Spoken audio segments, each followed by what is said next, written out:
Kasi ang mga taga-Kingdom of Jesus Christ, sumusunod yan sa batas. Hindi na nila may babalik yung mga buhay na yan. At katulad nga na sinasabi ni Partner Jay, ang bilis ng panahon. Kasi nung nangyari itong Day of Infamy, pumunta pa dyan si Pangulong Duterte para mamagitan eh. Kasi ang mga taga-Kingdom of Jesus Christ, sumusunod yan sa batas. Yung mga nasa Glory Mountain, ang hiling lang nila doon sa mga pulis ay antayin yung mga abogado. Kasi it's a private property, wala silang search warrant, gusto nilang pumasok sa loob. Which is hindi talaga pwede. Hindi talaga pwede na papasok ka sa loob.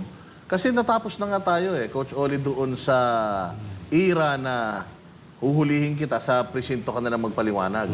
Bawal na yun Kaya nga kailangan ngayon, lahat ng operations, legal, may proper documents, meron kang warrant of arrest para sa tao, at kung may hinahanap ka na let's say for example, isang kagamitan na ginamit sa krimen, doon ka lang makakapag-secure ng search warrant.